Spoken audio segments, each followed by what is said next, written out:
غونډې دویم پنل ته د غونډې په دوهم پنل کې به د ارواښاد احمدي د کار په اغیز خبرې کوو. وایي په چا به کور کلي ورانیږي، په ځینو وران شي ښکته پورته وطنونه. مخکې مو هم یادونه وکړه چې ارواښاد احمدي یو له هغو لیکوالانو و چې ډېر زیات لوستل شوی و. د خدای بخښلي احمدي په اړه ځینې کره کتونکي په دې باور دي چې د افغانان د داستانونو په لوستلو راوستل. خو ولې او څنګه؟ دا به له هیلې پسرلي وپوښتو. هیله جانې ستړې مه شې. ګلالۍ جانې ډېره زیاته مننه. تاسو ټولو ته سلامونه. په اوله کې خو د احمدي صاحب روح د شاده وي، دوی د افغان داستان روح شاده کړه. په دې غونډه کې او معمولا د احمدي صاحب په هکله ویل کیږي چې د دوی کتابونه ډېر زیات لوستل کیږي. ما په خپله لیکنه کې هڅه کړې ده چې همدغه سوال ته ځواب پیدا کړم یا حداقل غور پرې وکړم چې ولې دوی ډېر لوستل کیږي. هر لیکوال یا لیکواله ځینې موضوعات لري چې بیا بیا لیکل پرې کوي. دا د لیکوال یا لیکوالې اصلي موضوعات وي. دغه موضوعات موږ ته دا وایي چې لیکواله یا لیکوال خپل چاپیریال ته له کوم لیدلوري ګوري. د ځینو لیکوالو موضوعات ډېر متمرکز وي، حتی محدوده وي، خو د ځینو نورو بیا لکه خوشحال بابا بحر بللی سو. که د احمدي صاحب موضوعاتو ته دقت وکړو نو د دوی اصلي موضوعات او د موضوعاتو په وړاندې د دوی دریځ موږ ته وایي چې د لیکوال فکر له فلسفي سوالونو سره کم، د هر ورځ ژوند له سوالونو سره ډېر بوخت پاتې شوی و. او همدارنګه احمدي صاحب ټولنې ته د کوم کتاب یا ایډیالوژۍ له سترګو هم نه کتل، بلکې دوی د ټولنې له رنګه د خپل قلم رنګ جوړاوه. نو ویلی شو چې احمدي صاحب په پښتو معاصر داستاني ادب کې شاید تر بل هر چا په ولسي موضوعاتو ډېر لیکل کړي وي. دوی د ولس د پټو او ښکاره آرزوګانو لیکوالي کړې ده. او مثلا زموږ په ټولنه کې چې ډېره محدوده ټولنه ده، ډېر خلک غواړي چې له رواجونو بغاوت وکړي یا شکایت وکړي، خو دغه کار نسي کولی. خپله دغه آرزو د احمدي صاحب په ناولونو کې ولس پیدا کولی سي. مهمه خبره دا ده چې احمدي صاحب یوازې د آرزوګانو لیکوال نه و، بلکې د ضرورتونو لیکوال هم و. ما په خپله مقاله کې یو مثال ورکړی دی د بغدادي پیر. تاسو که دقت وکړئ، بغدادي پیر په هغو کلونو کې ولیکل سو چې اماني فکر یا اماني مکتب د ځوانانو په منځ کې ډېر زیات مطرح سوی و. نو په دغه وخت کې دا ضرورت احساسېده چې یو څوک د اماني زمانې کیسه ولیکي. او احمدي صاحب چې خپلو لوستونکو ته نږدې لیکوال دی او د خپلو لوستونکو له نبضه خبر و، نو دوی دا کیسه ولیکله او د ولس یا ټولنې یو ضرورت ته یې ځواب ووایه. بیا وروسته موږ ټولو په سر سترګو ولیدل چې بغدادي پیر د اماني مکتب په ترویج کې څومره مهم رول درلود. خو خبره یوازې د موضوعاتو هم نه ده.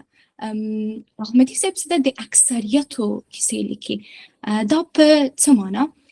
اکثر افغانان کلیوال دي، خو زموږ په داستاني ادب کې لا هم د عام کلیوال انځور تشه احساسیږي.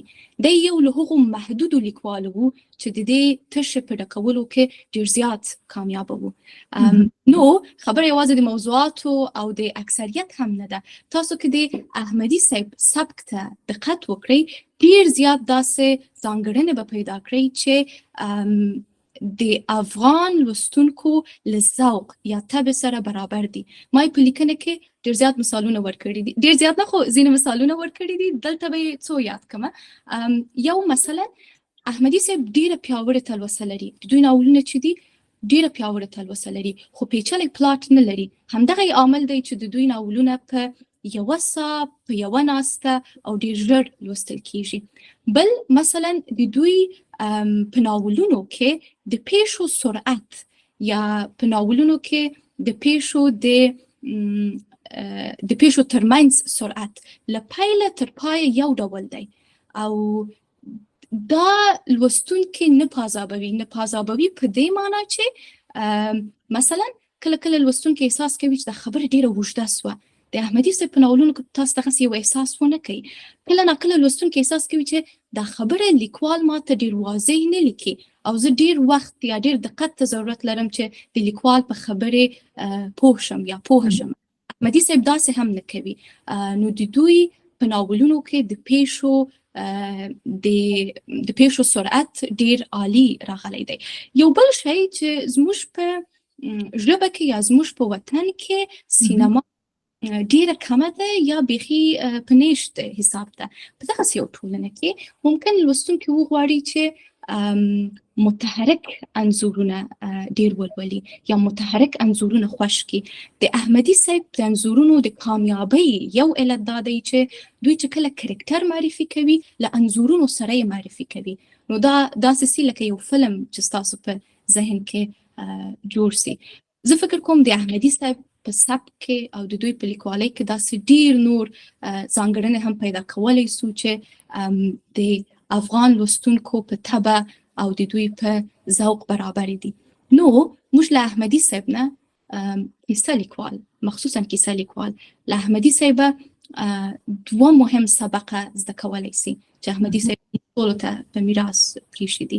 یو دا چې کله خپلو لوستونکو سره خواخوږي لرو، د دوی په آرزوګانو، ارمانونو، غوښتنو فکر کوو، نو په همدغه خواره ژبه کې به هم داسې ناولونه ولیکو چې ډیر مخاطبین به پیدا کړي او ډیر فکرونه به بدل کړي.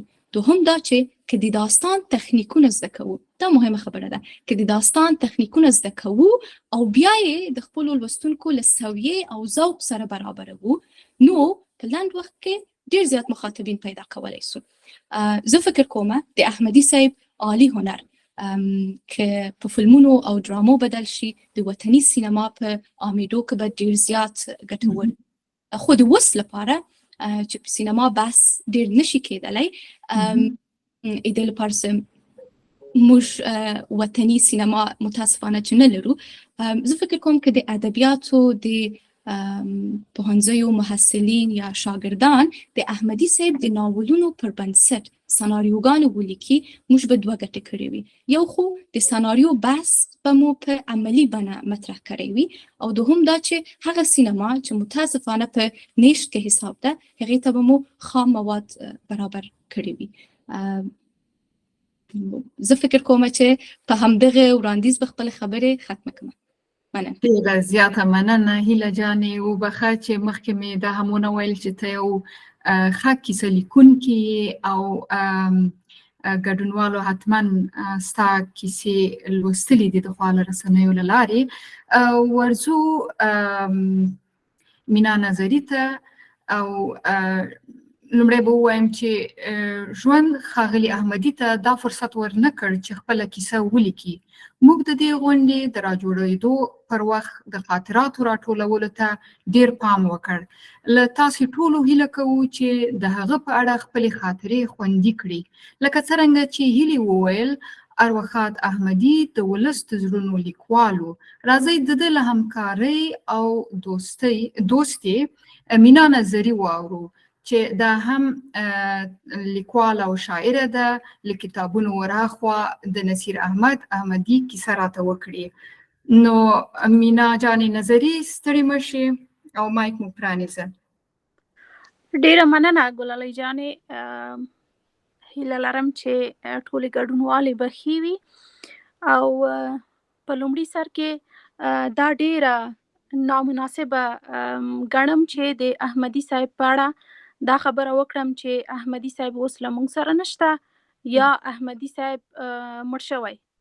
احمدي صاحب تل ژوندی ده او دا د لیکوالانو په اړه ډیره ناسمه خبره ده، او زه فکر کوم چې د ده په د آثارو او د ده د هڅو په حق کې به لوی ظلم وي چې هغه په نشت حساب کو.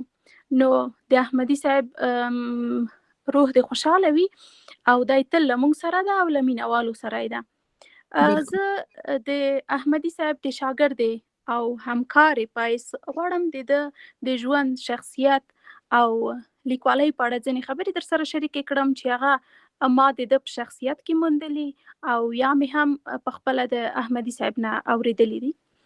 احمدي صاحب که څه هم دا ډیره بې خونده جمله ده چې زه یې کاروم، خو د ده له مړینې وروسته کله چې دی په روغتون کې و، د شپې 1 بجه وه چې متاسفانه ده خبر مو ترلاسه کړ چې احمدي صاحب د ژوند پور پرې کړ. نو ما هوډ وکړ چې زه ورشم. جان نظری غږ بند شو. فکر کوم د تخنیکی ستونزې له امله لږ به تم شو. کنې ممکن د وخت نه ګټه پورته کو او خپلې بلې ویناوالې ته ورشو. تر هغې به ممکن مینا جان نظري موږ سره بیا وصل شي. داسې به وکړم چې بلې میرمن پروین منال په بیت به پیل وکړم. د ستورو بار به د بڼو تر قلم وباسم، په کائناتو کې به خپل نوم پر قمر ولیکم.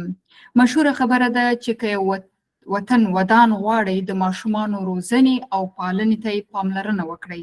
دا خبره هم ډیره کیږي چې بې کتابونو ماشومتوب نه دی. اغلې نعیمه غني به موږ ته د ماشوم ادب په برخه کې د ارواښاد احمدي د کارونو په هکله خبرې وکړي. نعیمه جانې نیکمرغه یو چې راسره یې، ستړې مه شې. مننه ګلالۍ جانې، خدای دې کړي چې زما غږ سم درسي او غلمغالت نه شي. احمدي صاحب په اړه تل ویل کېږي چې احمدي صاحب داستان لیکه، احمدي صاحب کیسې لیکلې، خو د ماشوم د ادب په برخه کې احمدي صاحب کوم لیکنې کړي هغه ډېرې نه یادېږي. په داسې حال کې چې احمدي صاحب د ماشومانو لپاره خپرونې جوړولې، هغه یې هم لیکلې، او دغه ترڅنګ د ماشومانو لپاره کیسې هم لیکلې چې هغه واقعا عالي کیسې وي. او زه مناسبه ګڼم چې دلته یې په اړه یو څه ووایم او همداسې ترې تېر نه شو، ځکه چې دا برخه زموږ په ادب کې یو څه نوې هم ده او لیکوال هم کم دي، او بیا په کمو کې هم چې چاڼ کوو نو احمدي صاحب هغه لیکوال کې راځي چې واقعا عالي لیکل کړي دي ورته ماشومانو ته. بالکل. 16 او 2008 کال کې ما د سیو د چلن له مؤسسې سره د ماشومانو د کتابونو په یوه پروژه باندې کار کاوه. په دې کې مو 180 پښتو او دري کتابونه د ماشومانو لپاره راټول کړل او هغه مو خپاره کړل. زه د جوري هیئت او د ورک برخه کې دوی سره همکار وم. نو د احمدي صاحب کیسې موږ ته راورسېدلې او کله مو چې کیسو کې چاڼ کاوه نو هغه معمول داسې و چې لیکوال باید ډېر انتخاب شي او د هر لیکوال یا چا چې کیسې رالیږلي دي کوشش وشي چې یوه کیسه یې راواخیستل شي. خو د احمدي صاحب کیسې دومره عالي وې چې موږ اړ شو چې د هغوی 2 کیسې او یوه ژباړل شوې کیسه راواخلو. هغه معمول مو ورته مات کړ. نو څه باعث شول چې د احمدي صاحب کیسو ته دومره لومړیتوب ورکړل شي. غواړم په دې باندې لنډ نظر ولرم. لومړی دا چې احمدي صاحب د موضوع په انتخاب کې د ماشومانو لپاره ډېر عالي فکر درلود. هغه د ماشومانو په روزنه کې هم پروګرامونه جوړول او په دې باندې پوهېده چې ماشومانو ته څنګه یو موضوع انتخاب. عالي ښېګڼه دا وه چې هغه کولی شوی چې لویې کیسې په وړو کیسو باندې بدلې کړي. دا د ماشوم په ادب کې یو مشهوره خبره ده چې ماشومان ډېر اوږدې کیسې نشي لوستلی، خو دغه زموږ لیکوال کله کله داسې بدامخته کړي چې دوی یوه ډېره ښه موضوع راواخلي خو ډېره لنډه کیسه ترې جوړه کړي چې هغه ډېره بې خونده وي. یعنې دوی لنډه کیسه لیکي، خو احمدي صاحب کولی شوی چې یوه ډېره اوږده کیسه په ډېرو دقیقو الفاظو سره ډېره لنډه ولیکي چې د ماشومانو لپاره هغه خستهکنه هم نه وي او خوندوره هم وي، او بالاخره د کیسه داسې وي چې واقعا داستان واوسیږي او یو لنډیز ته ورته نه وي لکه د لویې کیسې لنډیز چې وي، بلکې هغه په واقعي توګه کیسه واوسي، انځورونه ولري او ماشوم ورسره تم شي او خوند ترې واخلي. بله خبره د احمدي صاحب د کیسو ژبه وه. زه فکر کوم که څوک ادبیات لیکي نو هغوی باید اول د خپلې ژبې په ادبیاتو باندې ښه حاکم واوسیږي. او د ماشوم ادب چې په افغانستان کې ډېر زیات وده یې نه ده کړې، نو ماشومان عموما له کیسو سره ډېر راحته دي چې هغوی له مشرانو اوري، لکه له نیا څخه اوري، له مور او پلار څخه یې اوري. خو د احمدي صاحب کیسې داسې کیسې وې چې هغوی هغه هماغه ژبه پکې ساتلې وه چې مشران یې کاروي. د هغوی یوه کیسه وه چې زما تر اوسه پورې په یاد ده. د کیسې عنوان و یخي موجودات. کله چې دغه کیسه ماته راورسېده ما لوسته، نو تاسو به ګلالۍ جانې نه پوهېږم ستاسو په سیمه کې به دا معموله وي که نه، خو دغه د غزني د ښار د ړنګېدو کیسه زموږ په سیمه کې ډېره زیاته مشهوره ده. نه پوهېږم چې موږ ته رالنډ دی او که په ټولو سیمو کې به دا مشهوره وي. نو د احمدي صاحب مهرباني فکر کوم سیمه ییزه خبره ده، تاسې مهرباني وکړئ، زړه پورې خبره ده. بالکل. نو د احمدي صاحب کیسه چې ما لوسته، نو ما فکر کوو چې زه د خپلو مشرانو څخه د غزني د ړنګېدو کیسه اورم. یعنې کیسه یې دومره جالبه لیکلې وه، هغه پاراګرافونه زما تر اوسه پورې په یاد کېږي چې دوی لیکلي وو. ما فکر کوو چې زه د هماغه مشرانو په ژبه باندې هغه کیسه اورم. یعنې دوی کولی شوی چې په معیاري ژبه باندې لیکل وکړي، خو هغه خوند چې په شفاهي ادبیاتو کې دی هغه پکې راولي، او دا د ماشومانو لپاره ډېر مهم دی. د دې ترڅنګ احمدي صاحب د لوستونکو د جذب لپاره د کیسې پیل ډېر ښه رااخیستو. تاسو پوهېږئ چې ماشومان لکه لویان غوندې نه دي چې یوه کیسه که خستکونه هم وي نو دوی به یې هغه اوري او یا به یې لولي یا به ورته وخت تېروي. نو هغوی که دوې درې جملې ولولي چې هغه خوندورې نه وي، هغوی هغه کیسه پرېږدي. خو احمدي صاحب د کیسو پیل ډېر ښکلی کاوه. هغه د کیسې پیل کې معلومات نه رااخیسته لکه نور اکثر لیکوال چې فکر کوي چې دا معلومات مهم دی او د کیسې په سر کې باید لوستونکي ته ورکړل شي. احمدي صاحب دوې درې ډېرې ښکلې جملې رااخیستې او په هغه کې ماشوم له ځان سره مل کاوه چې وروسته بیا نو کولی شوی چې ماشوم په ساعتونو بوخت وساتي، ځکه چې بله نعیمه جانې غږ مو راسره ده. بالکل. وبخښئ چې زه فکر کوم چې غږ مې قطع شو، ځکه چې ماشومان که یو کار سره تلوسه پیدا کړي نو ساعتونه په هغې باندې مصروف کېدلی شي. همدارنګه په دغه برخه کې یوه د احمدي صاحب ژباړل شوې کیسه هم را رسېدلې وه. کله چې ما دا کیسه لوسته نو هغه اصلي متن مې لوست، وروسته مې دا ژباړه لوسته. ما فکر کوو چې زه احمدي صاحب دا کیسه لیکلې او بل کس ژباړلې ده. هغې کې دومره ښکلې جملې رااخیستې وې چې هغه وخت زه د ژباړې په معنا پوه شوم چې خوندوره ژباړه یعنې څه. هغه هم د ماشومانو لپاره وه. ما ونه شوه کړی چې هغه کتابونه را پیدا کړم او دقیقې څو جملې ترې راواخلم، خو واقعا د احمدي صاحب ژباړه هم هغلته چې ما ولیده لکه د مورنۍ ژبې غوندې خوږه یې را ژباړلې وه او کامیابه ژباړه وه. فکر کوم چې زه خبرې په دغه دوه درې جملو راټولې کړم چې موږ وایو کله چې موږ وایو چې یو کس خبرې کولی شي، موږ فلانی ښه ژبه لري، زموږ مشران وایي. نو کله چې یو څوک ښه لیکل کولی شي نو مشران وایي خدای پاک ښه قلم ورکړی دی. نو زه فکر کوم چې احمدي صاحب ته خدای پاک ښه قلم ورکړی و. ماشومان لپاره یې هم لیکن کولی شوی، کیسې یې هم لیکلی شوی، داستان یې هم لیکلی شوی. او احمدي صاحب تمام معنا یو لیکوال و چې څه ورته وایي بې وخته له موږ څخه ولاړ. او دغه زما خبرې وې. ډېره زیاته مننه نعیمه جانې. بالکل همداسې خبره ده. داسې به وکړو چې وبګورم که مینا جانه نظري له موږ سره وي نو د هغې رابطه مخکې له موږ سره قطع شوه. مینا جانې ملالۍ جانې زه شته یم، خو زه فکر کوم چې دا ځل به زه ویډیو آف کړم ځکه دلته انټرنیټ ستونزه ده چې بیا قطع نه شي. سمه ده بیخي ښه ده، مهرباني وکړه. نو مخکې مې نیمه خبره کړې وله، مخې زه به یې وغځوم. دا چې احمدي صاحب په خپل ژوند کې د خپل ځان لپاره او د دې لپاره چې دی ژوندی وي، د تل لپاره په ټولنه کې وي او نسلونه دا یاد وساتي. د داسې آثار وپنځول چې هغه به پیړۍ زموږ په ټولنه کې لوستونکي او مینوال لري. او د احمدي صاحب د یوې لوستوالې په توګه د احمدي صاحب د زرو ناول له لوستو سره ما احمدي صاحب وپېژندو په لومړي ځل. ډېر مې علاقه درلوده یا خوښېدل مې چې احمدي صاحب له نږدې وګورم، خو په نږدې وخت کې ما ته ما ته دغه موقع لاس ته رانغله چې زه وکړی شم احمدي صاحب له نږدې وګورم.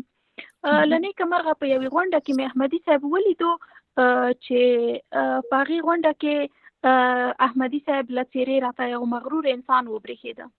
نو هېڅ مې زړه ونه غوښتل چې ورشم ورسره مخامخ خبرې وکړم، او دا به ما بیا په وروسته کې ډېر ورته یادولو او ورته ویلې به مې چې ته خو یو مغرور لیکوال یې، او ده به ډېر وخندل له دې خبرې سره.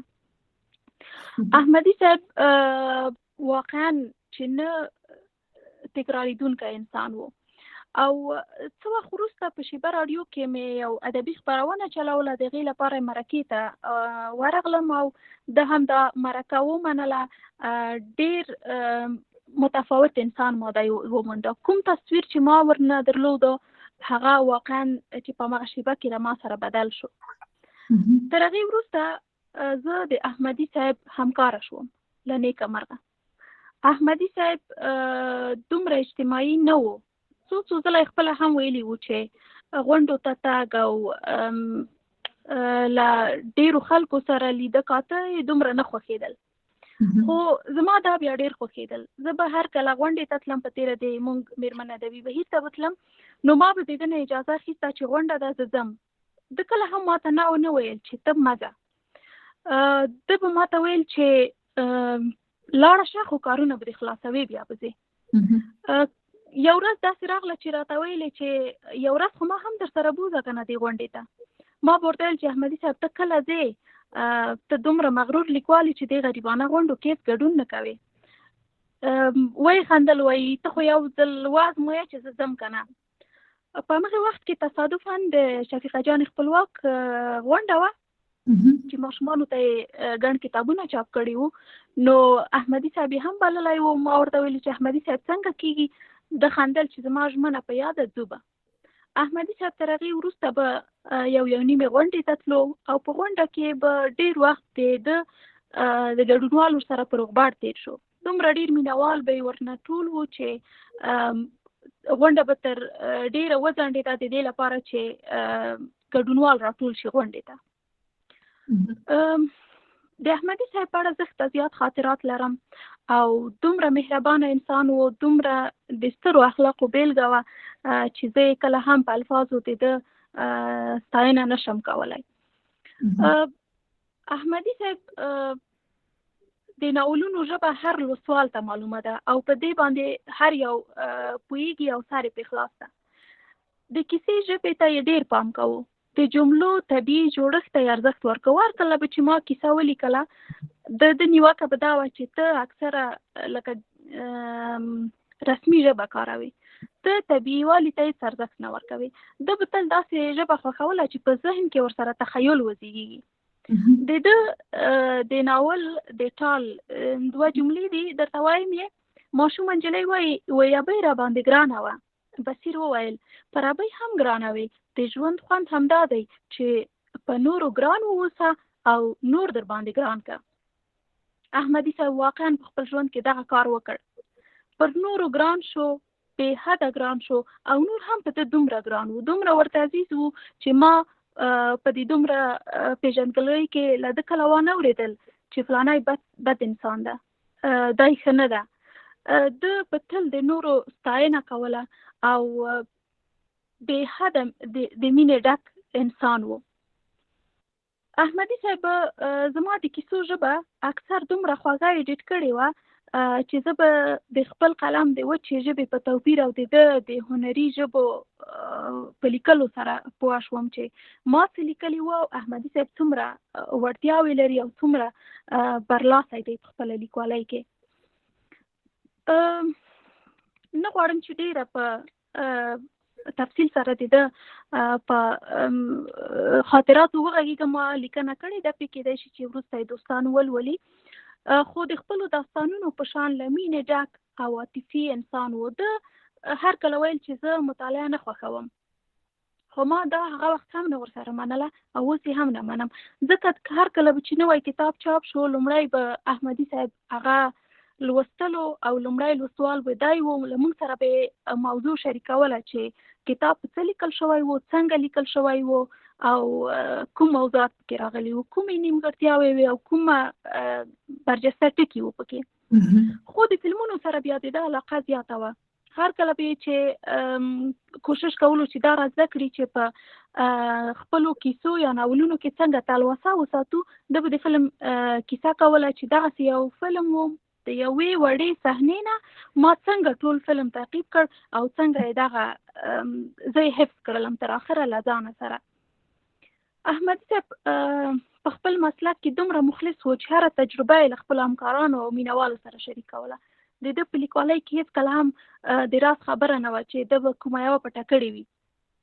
دومره یې غوښتل چې دغه تجربې شریکې کړي چې لکه لیدل کېدل چې هر څه به ده نوي په خپل ناول کې راوړي وو یا به هم نوې تجربه په خپل ناول کې لیکلې وه، هغه به هر کله غوښتل او شریکوله به یې له موږ سره چې ګورئ دغه خبرې ته د ما نور کله پام نه و، خو اوس مې ورته پام شوی ده او که دغسې ولیکل شي ستاسو په لیکوالۍ کې به ډېر لوی توپیر راشي او ډېر به ښه شي او پاخه به شي. د احمدي صاحب په اثارو کې تل د ده د کتابونو پښتۍ انځورونه د خپله کښلي دي. کله کله به ده په دې انځورونو کې یو نیمه تېروتنه کوله، لکه د ده په ناول کې چې د زرو ناول دی، د تصویر په تصویر کې د نجلۍ مخ په یوه ونه پوښل شوی. دا د احمدي صاحب پوښتنه مې ترې وکړه چې احمدي صاحب دا ډېر جالب تصویر دی. ده خندل راته وایي چې دې کې خو زه تېروتلم، رانه ژوبل شو نو ځکه مې په دې ترتیب جوړ کړ. احمدي صاحب چې کله هم تېروتنه کوله نو هغه به ډېره هنري وه، هغه خوند به وکړي پکې، رنګ به وکړي، تر دې چې ده خپله هڅه کوله چې هنر وزېږوي، یعنې ناخوداګان د ده نه هنر زېږېده. په لیکنو کې د ښځو د ژوند او نادودو ته پام کړی و. ده نه تنها دا چې په لیکنو کې دا لومړی لیکنه کې مې په لومړیو کې پوښتنه مطرح کړې وه چې احمدي صاحب د خپلو لیکنو سره یو ډول شخصیت او که بیل بیل یې موندلی شو. احمدي صاحب لکه په خپلو ناولونو کې د ښځو په ژوند باندې ډېر فوکس کړی او ډېر پام یې ورته کړی چې افغاني ښځې یا پښتنې ښځې څنګه ژوندونه لري. ده په خپل واقعي ژوند کې هم دومره پام کولو دې خبرې ته.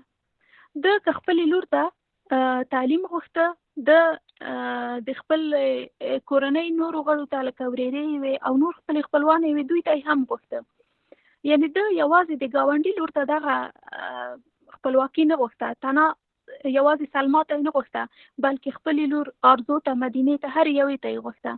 ده په کوچني کور کې خپلې ورېرې غونډې کړې وې او د خپل ورورخمینه یې وه او نور ډېر کسان وو چې ده هغوی ته هم دغه موقع یا زمینه برابروله چې دوی د سیالانو سیالې کړي، دوی باید تعلیم وکړي او دوی باید یو څوک شي حد اقل.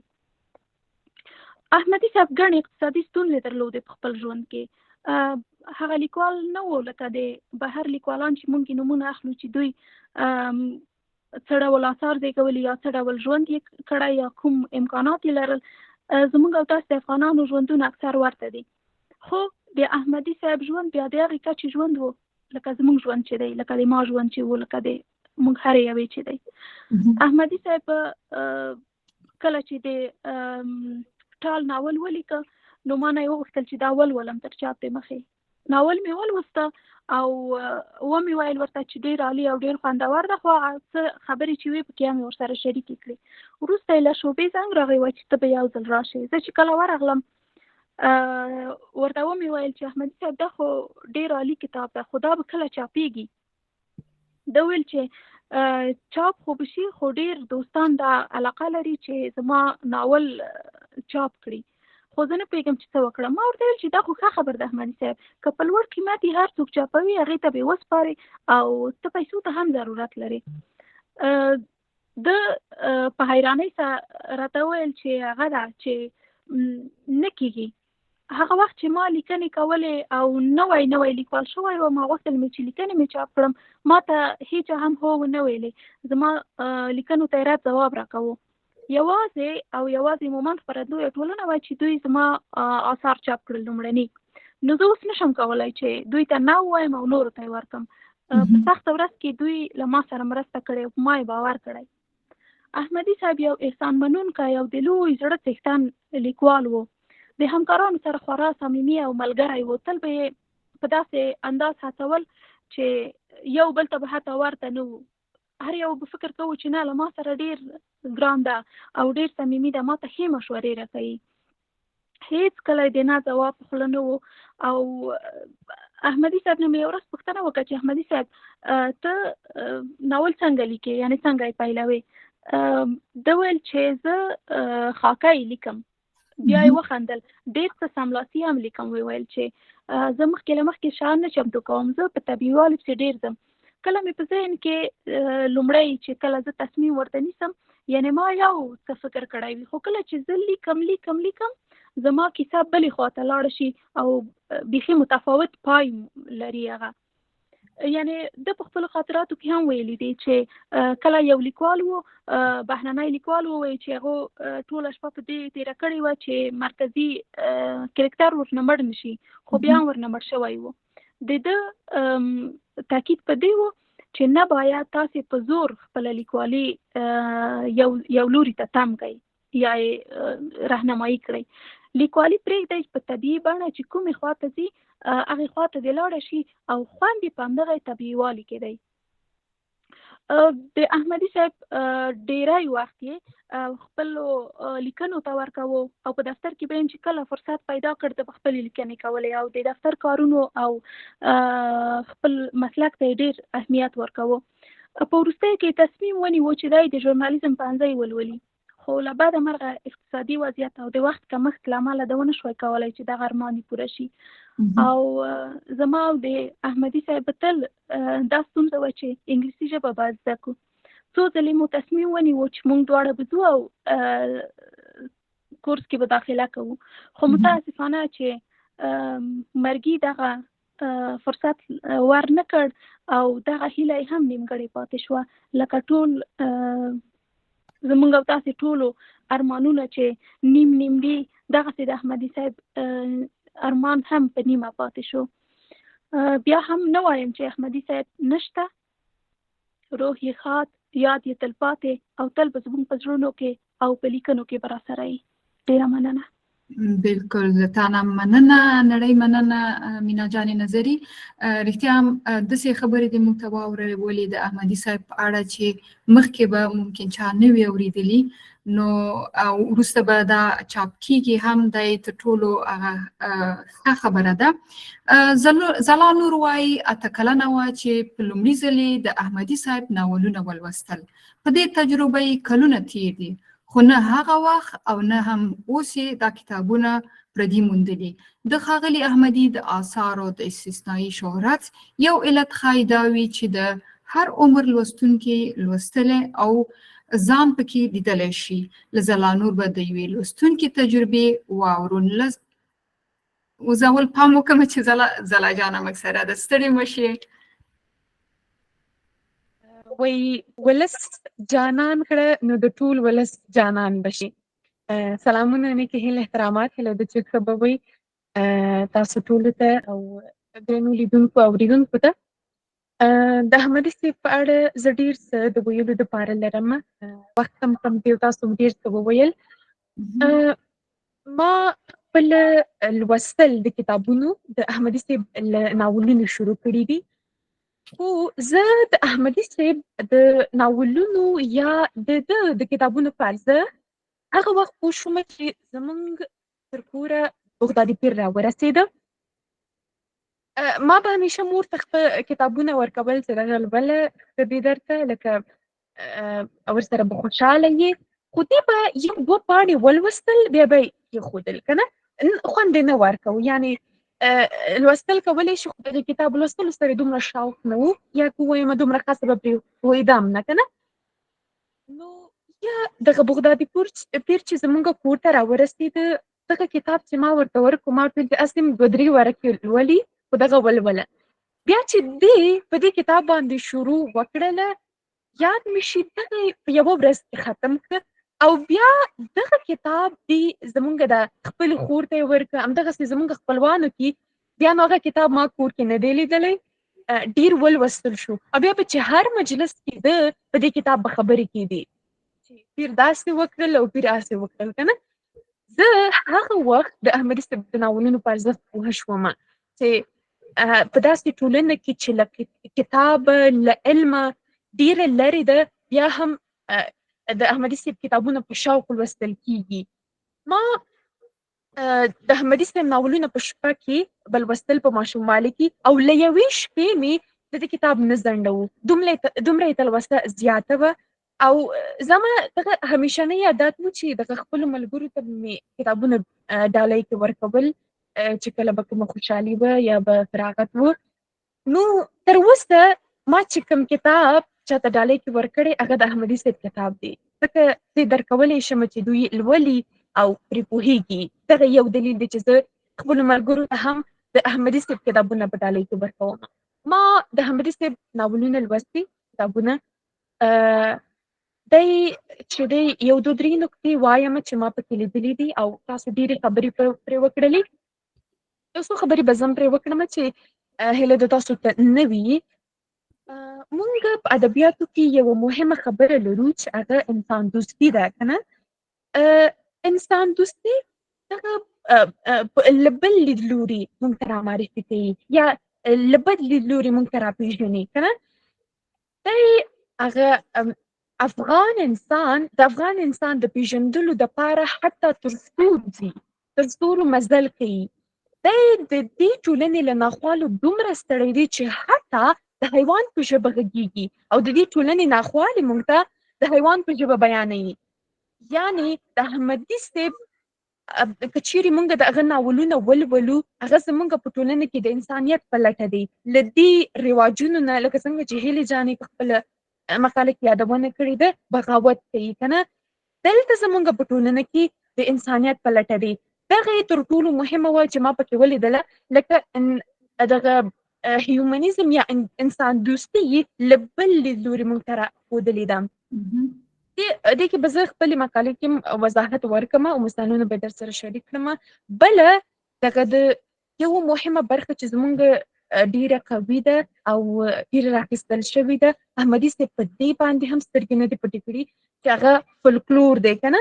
فولکلور یې ډېر عالي راخیستی دی. ما په دې برخې کې د رڼا ناول چې و هلته مې ورته خیال شو.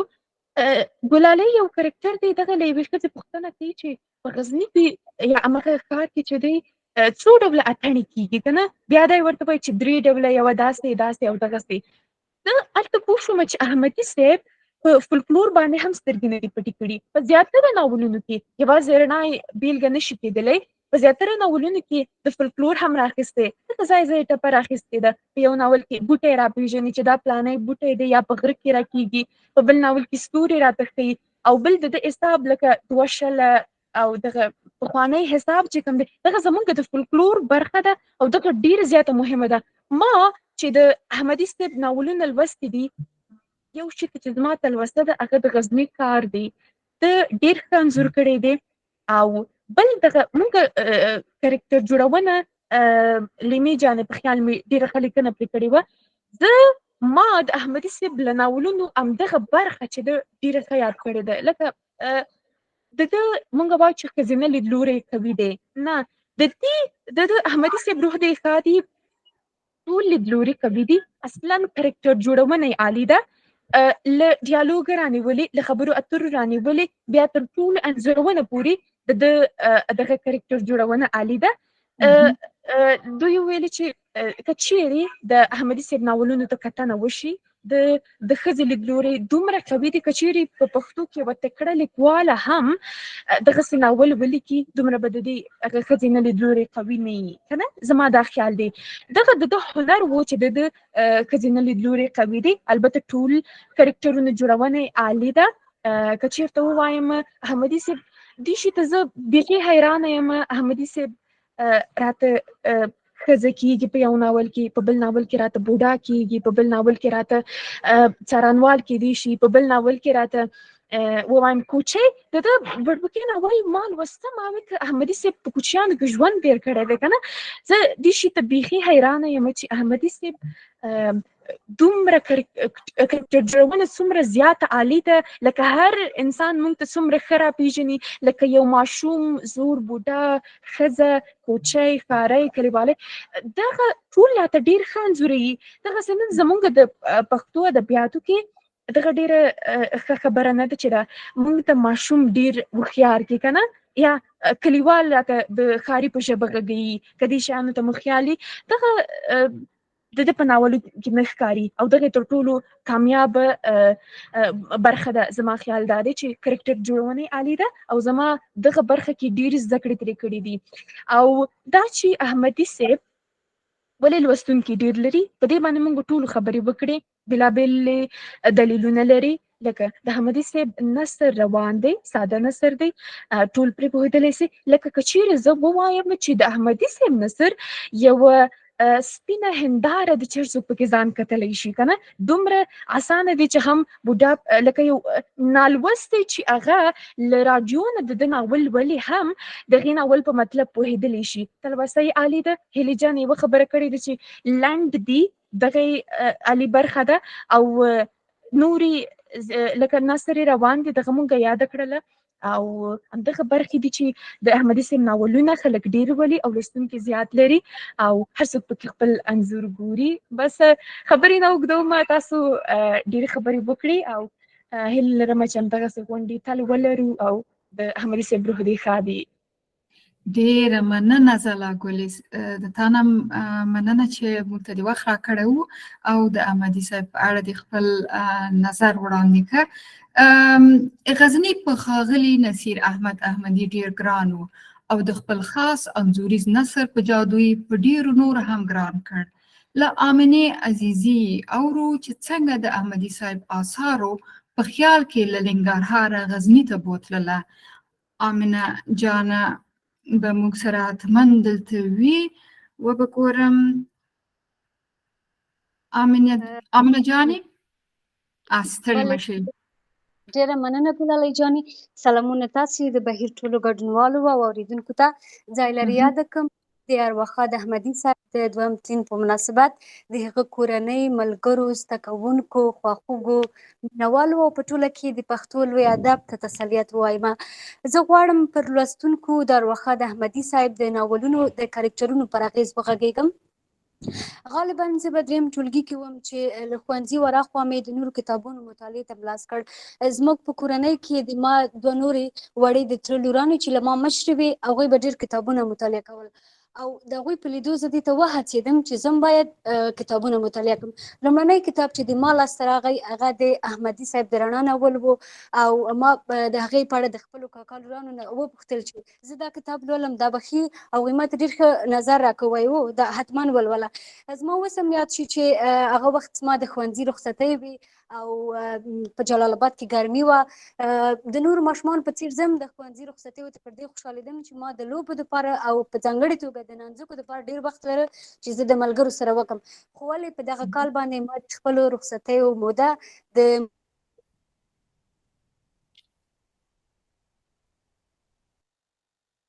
آمنه جانې ستاسې غږ بند شو، حتما به کومه تخنیکي ستونزه وي.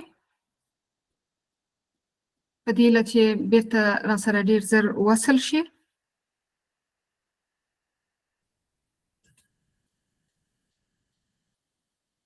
داسې به وکړو چې د پوښتنو برخې ته به ورشو. که په ګډونوالو کې څوک پوښتنې لري نو لاسونه پورته کوي. ګورم چې ملاله کلیواله پوښتنه لري. ملالې جانې ستړې مه شي، خپله پوښتنه دې وکړه.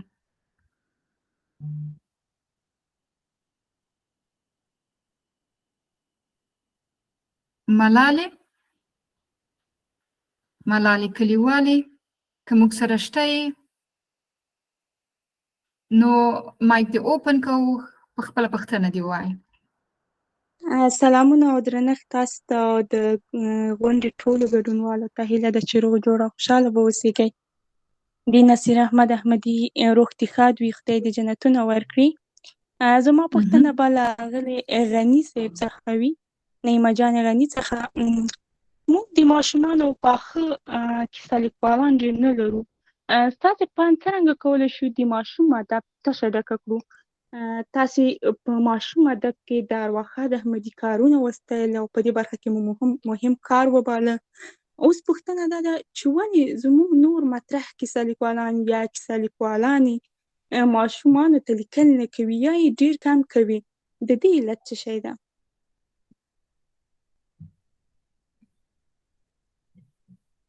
نعیمه جان یغني تاسو پوښتنه واخیسته؟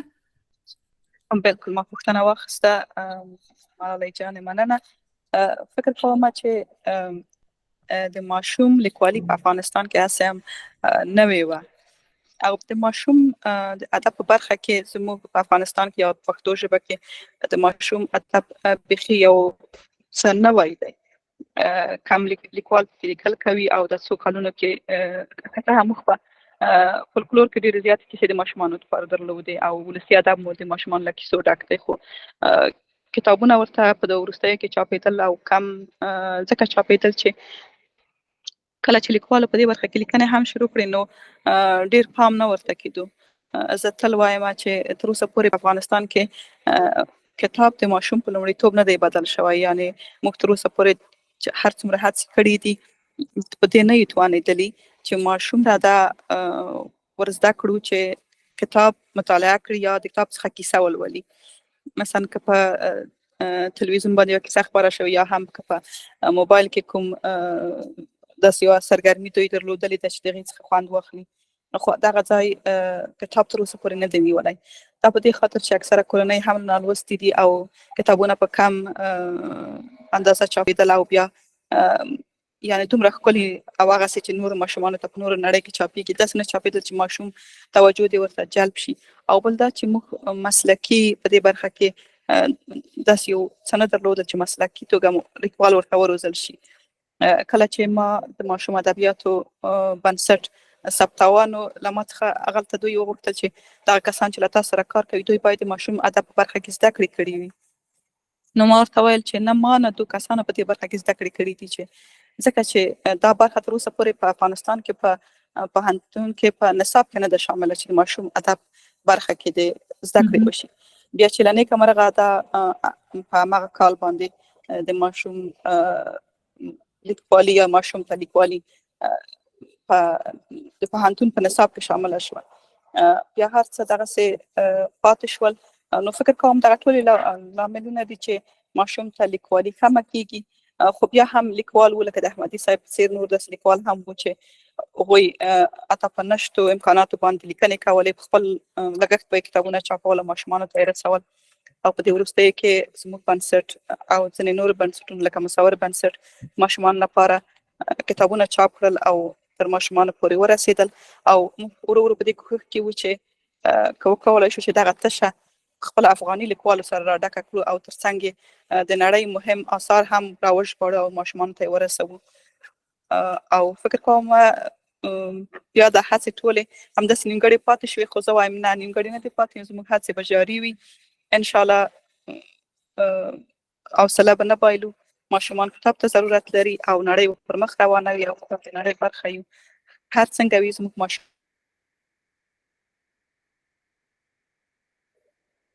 به هم بالاخره له کتاب سره روږدی کېږي. بالکل ډیره مننه نعیمې جانې. بیرته ورځو امینې عزیزي ته، ځکه د هغې بحث چې ډیر په زړه پورې پیل یې درلود د انټرنیټ د ستونزو له امله قطع شو. امینې جانې که موږ سره یې نو کولی شي ادامه ورکړي. مننه ګلالی جانې له بیا ځلې فرصت راکولو نه مو ما غوښتل د کتاب په اړه ووایم، البته د رڼا کتاب په اړه.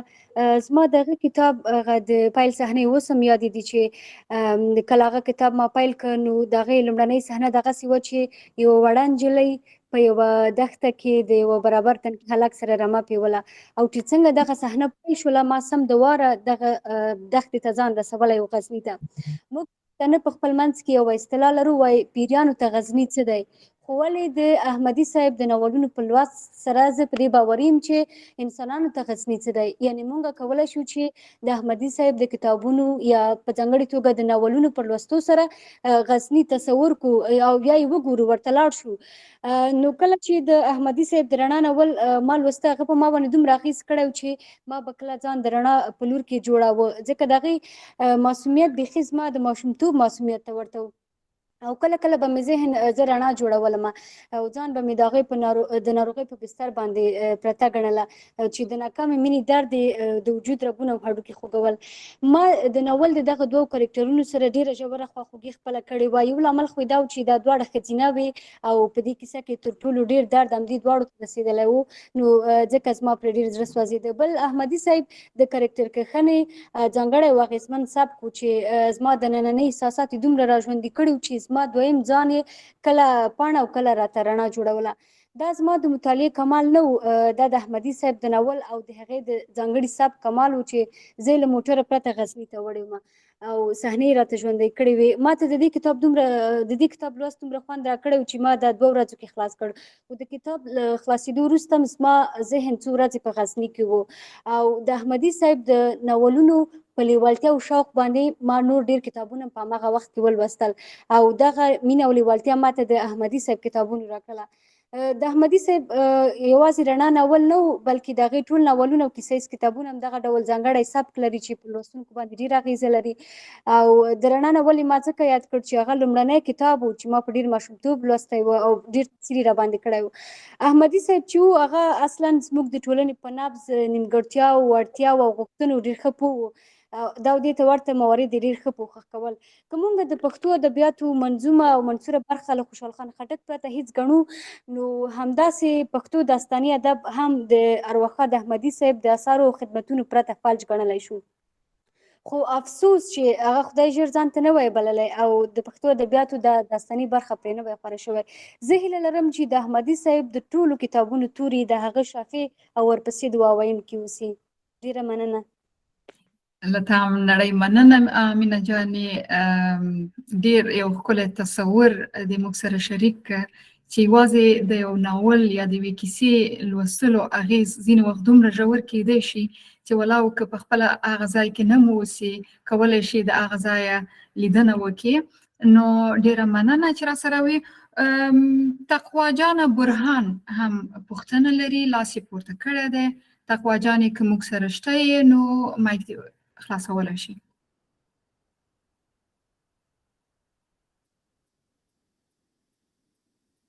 تقوا جانې؟ ښه. آمنه جانې فنا، آمنه جانې هم لاس پورته کړی، پوښتنه لري.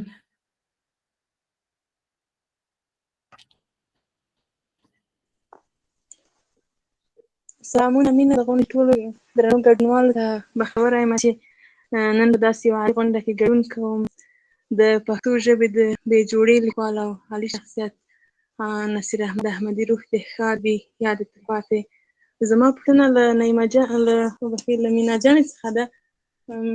مینا جانې، تاسو په خپله لیکنه کې لیکلي وو چې احمدي صاحب د جملو طبیعي جوړښت ته ډېر ارزښت ورکاوه.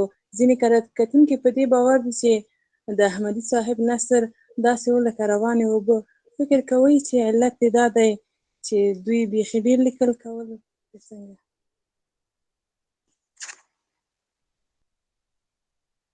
ډېره مننه آمنه جانې. زه او آمنه جانه یوه ګډه خاطره له احمدي صاحب نه هم لرو چې په لاره کې موټر نه پیدا کېده او احمدي صاحب هڅه دا وه چې دې ته یو امن او سیف موټر پیدا کړي تر څو آمنه جانه ورسېږي. او تر وروستۍ شېبې ما سره تماس نیوله او ویل یې چې دا ورسېده که ونه رسېده. راځم پوښتنې ته د جملو طبیعي جوړښت او رواني د احمدي صاحب فکر کوم په فطرت کې دغسې یو څه و چې دی د طبیعي لیکنه وکړي که نه، یا طبیعي ژبه دې غوره کړي. لکه موږ او تاسې لوستي چې هر لیکوال ځانګړې ژبه لري او سبک لري او قلم لري.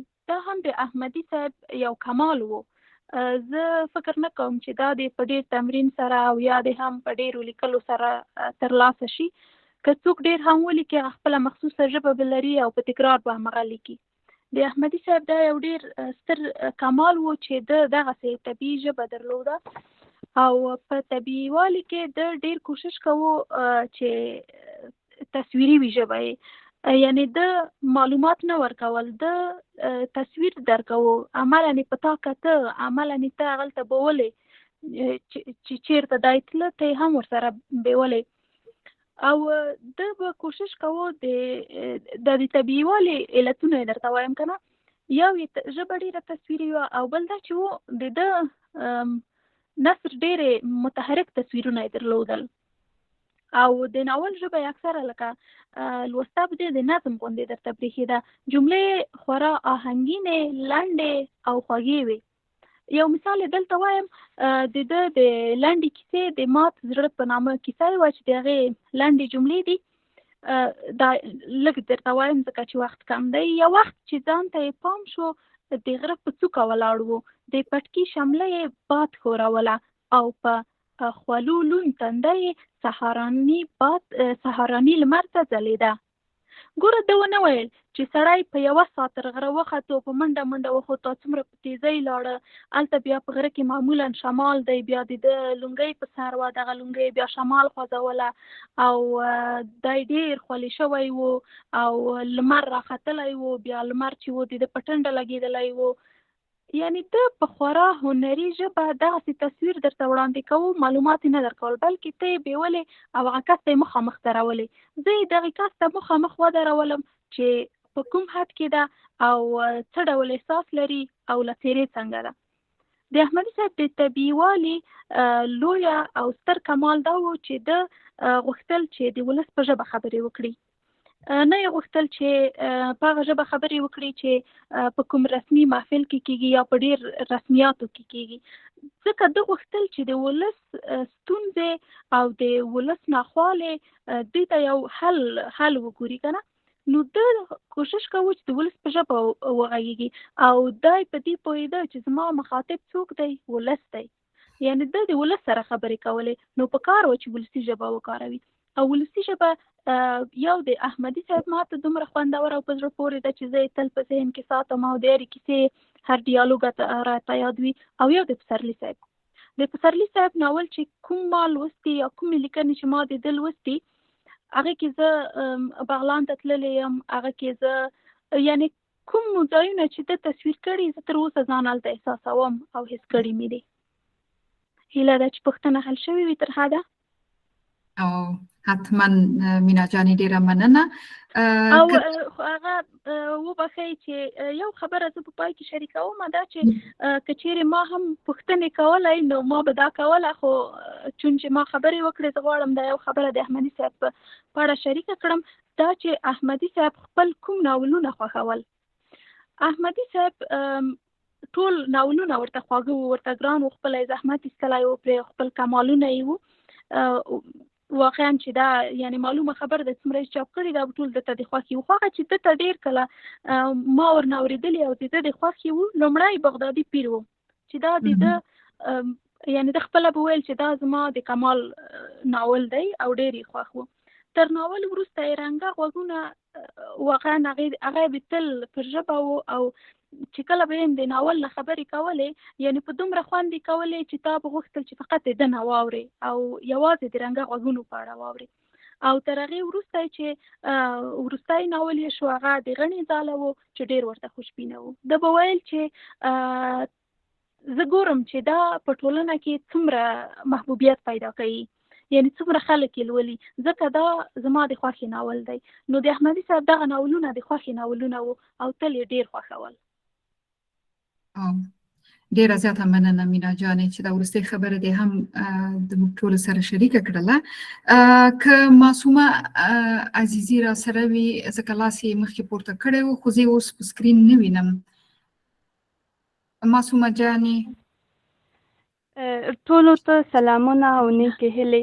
له مینا جانې دا پوښتنه کوم نړیواله ناول لیکونکې اګاتا کریسټي وایي ما چې هر ناول لیکل فکر مې کاوه چې دا مې وروستی لیکنه ده. که زه پوهېدای ما به د خپل ناول کرکټر دومره زر نه وای بډا کړی، نو آیا هر څه یوازې ته بې یوالي ته پرېږدو؟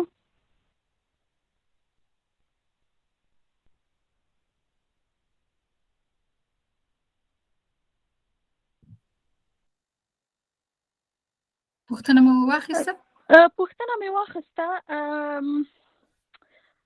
احمدي صاحب ډېر زمونږ او تاسې په اصطلاح یعنې پړی یې ډېر اوږد و او ډېر اوږد یې اچولی و، غوښتل چې ډېر څه په دې ځولۍ کې راټول کړي، ډېر څه په دې پړي کې راونغاړي، راپشا یې کړي، خو متاسفانه چې د ده ژوند ورسره یاري ونه کړه هغومره چې ده غوښتل که نه.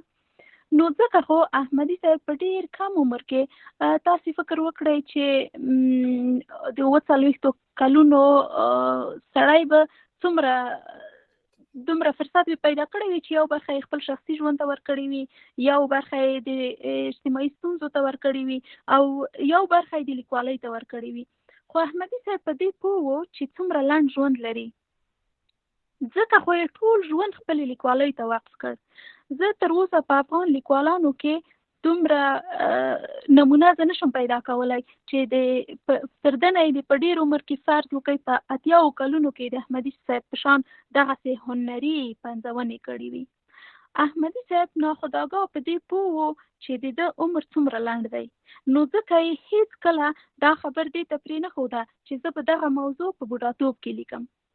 احمدي صاحب هڅه کوله چې په تانده ځوانۍ کې له خپلې ډېرې انرژۍ څخه ګټه واخلي او دغه په لیکوالۍ مصرف کړي. ده به هر کله خپله کورنۍ چې غزني ته استوله، ما به ورته ویل چې احمدي صاحب ته یوازې یې، کاشکې تاسې هم رخصت اخیستی وی، تللی به وی. ده به ویل چې نه، دا ما ته طلایي چانس ده، زه په دې وخت کې خپلې لیکنې کوم او د ما خیال، زما تخیل، زما الفاظ او زما کرکټرونه له ما نه ګډوډېږي، زه په ډېر خوشحالۍ سره خپلې کیسې لیکم که نه.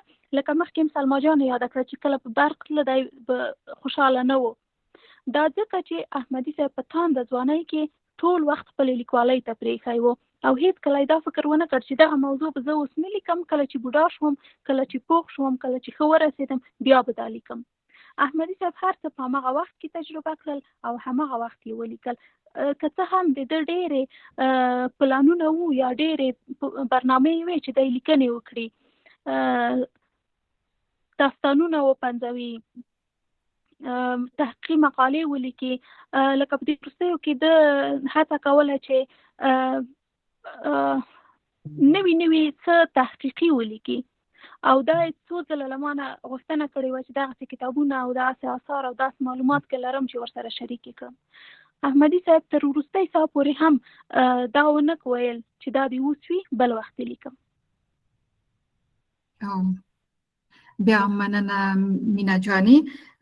ورځو فتانه ژوند ته. فتانې جانې که موږ سره شته یې، ته هم لاس پورته کړی، حتما پوښتنه لرې.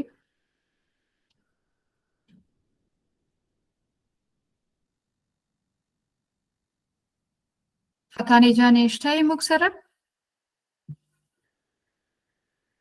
ښه، زموږ غونډه ورو ورو مخ په ختمېدو ده. له تاسو ټولو مننه کوو چې له موږ سره تر دې دمه پاتې شوئ. هیله لرو چې له دې غونډې مو د ارواښاد نصیر احمد احمدي آثار او ژوند په اړه د آثار او ژوند په اړه ډېر نوي څه زده کړي وي. د ارواښاد آثار باید لا ډېر مطالعه او وڅېړل شي. خدای دې وکړي چې دا غونډه د احمدي صاحب د هنر، کار او ژوند په هکله د ډېرو نورو غونډو پیل وګرځي. د دې غونډې لیکنې او خاطرې به د هغه کتاب برخه وي چې د افغان ښځو آنلاین ادبي بهیر کار پرې کوي. د دې لوی لیکوال یاد به د آثارو له برکته د خلکو په زړونو کې تلپاتې وي او ژوندي وي. اروا دې ښاده وي.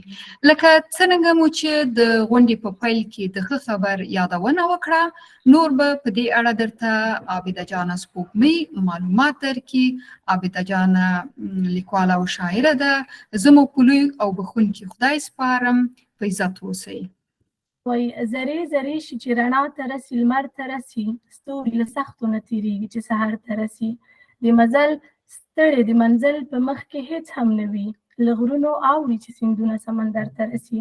د غونډې ټولو ګډونوالو ته سلامونه او درناوی وړاندې کوم او له هر څه نه مخکې ویاړم چې له تاسو سره په دغسې لوی او پرتمینه غونډه کې ګډون لرم او ګډون مې درلوده چې د داسې یو لیکوال پر اثارو باندې موږ وغږېدلو چې د دوی آثار به د پښتو ادب په تاریخ کې تل لکه ځلانده ستوري وځلیږي او د پښتو ادب لارویانو ته به ژوند ور وښایي او همداراز لیکوالان به لا وهڅوي چې نور لیکل وکړي او له دوی څخه زده کړه وکړي.